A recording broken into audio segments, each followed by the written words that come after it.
The only all-volunteer community theater in the Mid-Ohio Valley. Please note the emergency exit doors on either side of the stage. Of course, there is no smoking or flash photography permitted. We also ask that you please silence your cell phones.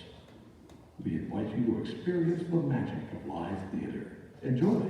And now, our show.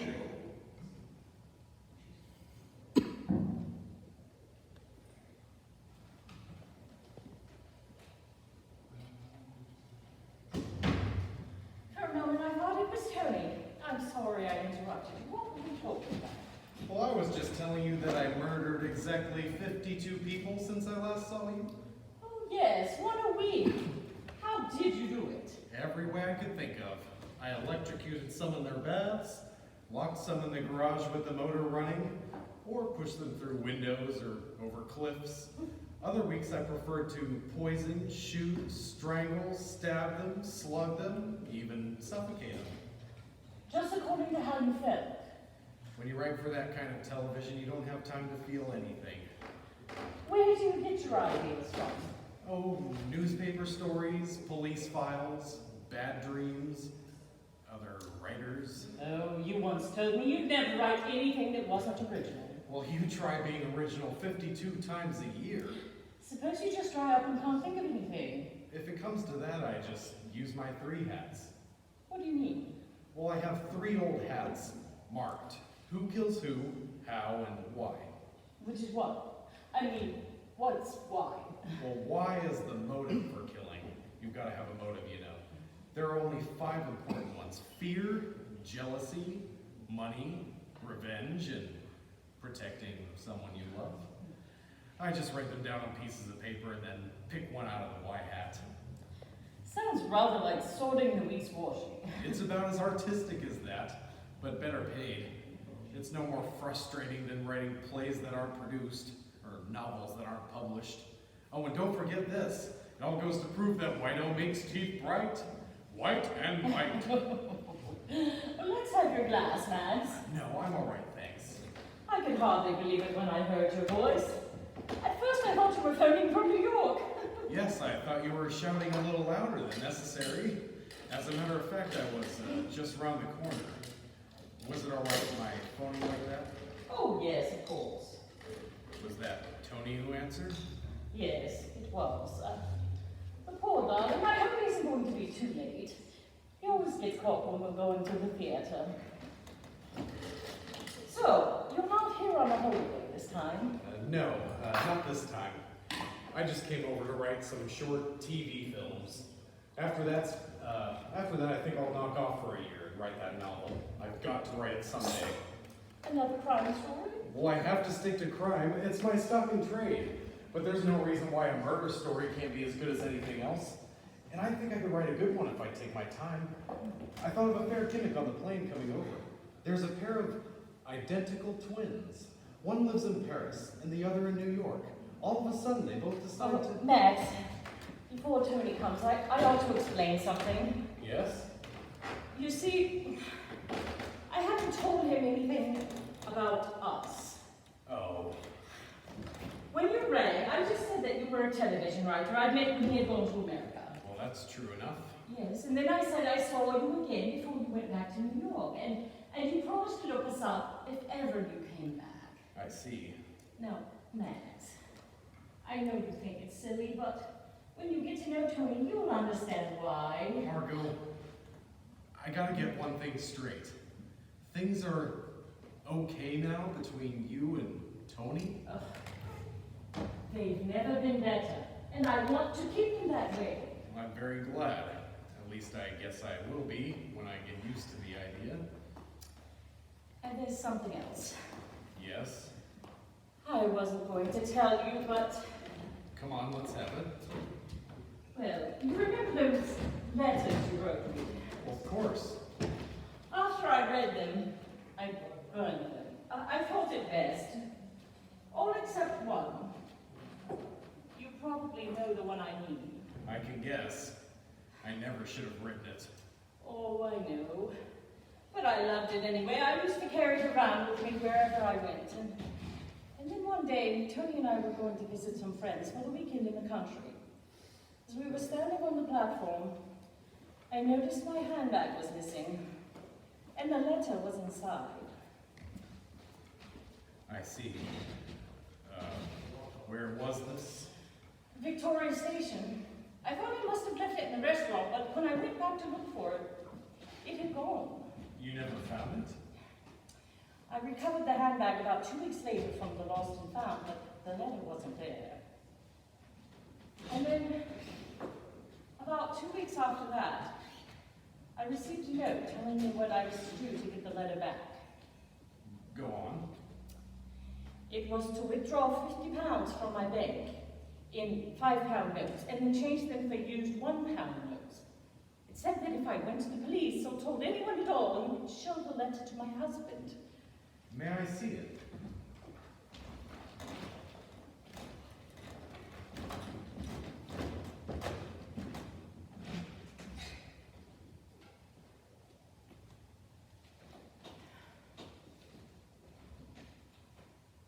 Well, printed in all capitals. Anyone could have done this.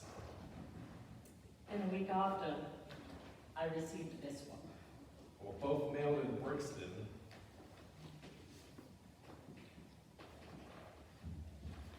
Tie up money in a package and mail to John S. King, 23 Newport Street, Brixton, SW9. You will get your letter by return. Well, of all Well, that's a little short. People use it as a forwarding address. did you mail the money? Yes, but the letter was never returned. So after waiting 2 weeks, I went there. They said they'd never heard of a man by that name, and the parcel was still there. Well, I suppose that's something. May I keep these? Yes, if you like. You didn't tell Tony? No, I didn't tell anyone. I can't imagine why the man didn't collect the money. Well, he was probably in jail by that time. You never heard from him again? No. Well, let me know if you do, because I'll find him and I'll fix him so he can neither read, let alone write. Is that why you asked me to stop writing? Yes. I was in an awful panic. I imagined that every letter you wrote me would be opened and read by someone. Why didn't you tell me? Oh, you couldn't have done anything. You probably would have made me go to the police and tell Tony. It was only £50. I figured I'd just pay up and have done with it. Margot, are you ever going to tell Tony about us? No, I couldn't possibly, not now. Well, why not? Don't you think we'd all get on better in the end? Max, I know Tony. You don't. You don't have to tell me. Just the thought of meeting him makes me, shall we say, uncomfortable. Oh, you'll get on fine. Tony's changed a lot this last year. Now he's a model husband. In fact, it was exactly a year ago that it happened. What happened? Tony suddenly grew up. He seemed to change overnight from a rather selfish little person into a perfectly reasonable grown-up. You remember that night. I came to say goodbye. Well, how could I forget? Tony had gone off to play in a tennis tournament. Yes, he did. But he came back. After I left you that night, I came back here and I sat down on the sofa. I had a good cry. Then I fell asleep. When I woke up, Tony was standing in the hallway with all of his bags and tennis rackets. He said that he'd decided to give up tennis for good and just settle down. Just like that? Just like that. Well, I couldn't believe it myself at first. I'd gotten so used to tagging around after him, I could see no end in sight. But he meant it all right. The very next day, he went out and got himself a job.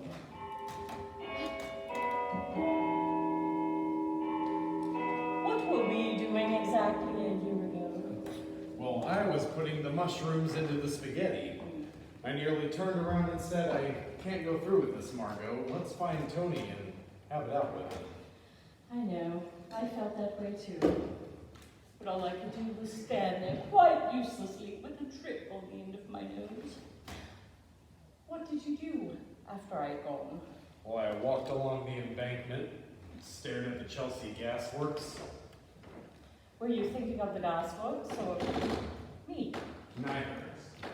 I was writing a story. I always do when I'm miserable. A sad story? Well, a triumphant one. My hero was an eminent writer, coming from America, with his pocket full of money, ready to snatch his lady love from the arms of her jealous husband. Only to find that husband and wife were perfectly happy, thank you very much. And that he was very glad to know it. Oh, Max, let's drink to the way things turn out. The way things turn out.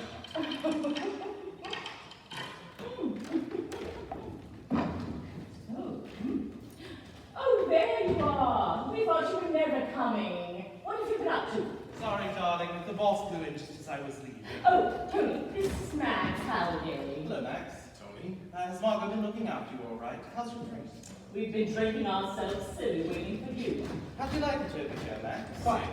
Is this your first visit to London? Well, no, actually. I was here a year ago for a vacation. Oh, that's right, Margot told me. You write for the, radio, don't you? Television. Ah, yes. Television. Poor fellow.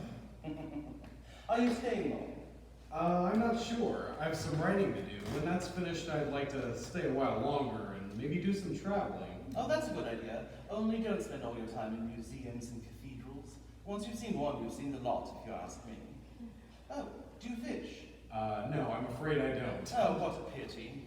If you did, I'd suggest you went up to Scotland. He doesn't fish, darling. Well, no, he doesn't, that's that. I say, if you want showing around any time, just let us know. Margot, we could take him to the Tower of London. I'm afraid I've already been there. Oh, what a pity. I've always wanted to go to the tower. But seriously, if there's anything we can do, anytime. Thank you, Tony. I'll remember that. Oh, darling, did you make the reservation? Yes, 7 o'clock. Well, come on, get your coat on. Oh, darling, a slight alteration in plans. Oh, now don't say you can't go. Afraid so. Old man Burgess is flying to Brussels on Sunday. We all have to get our end of month reports in by tomorrow. Well, can't you do it when you get back tonight? Afraid not. It will take me hours. I shall have to fake half of it. Well, will you join us afterwards? We might go somewhere. Give me a ring if you finish it. If I'm inspired, I might make it. Do try. I'll just get my things, Max. Here are the tickets. Thanks. I'm afraid this is rather rude of me. Not at all. I'm sorry you can't come, though. You must come to dinner one night. Thanks, I'd like to. I say, are you doing anything tomorrow night? Saturday? I don't think so. Oh, splendid. How would you like to go to a stag party just down the road? A stag party? Yes, a couple of American boys have been playing tennis all over the continent. And, well, we're giving them a sort of a fond farewell. Well, but I'm no tennis player. Well, that doesn't matter. You know New York and all that. Oh, darling, Max is coming to the party tomorrow. Oh, good. You'll want to stop by here first for a drink. That's the idea. By the way, aren't you dressing? Yes, dinner jackets. Is that all right, Max? Well, no, actually. My trunk was supposed to arrive today, but it hasn't. Oh, well, you could always rent one, of course. Oh, don't be silly. It isn't that important.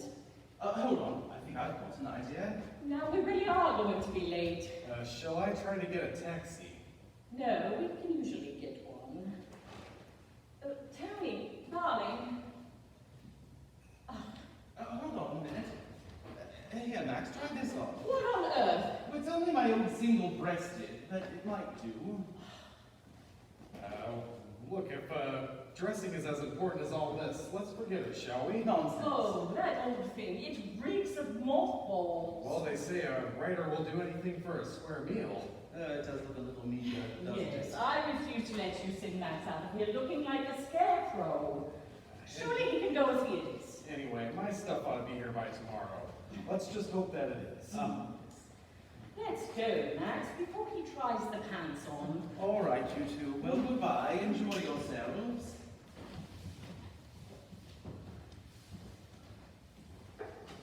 Oh, Max. Yeah. Try and sell the odd ticket and have a drink on the proceeds.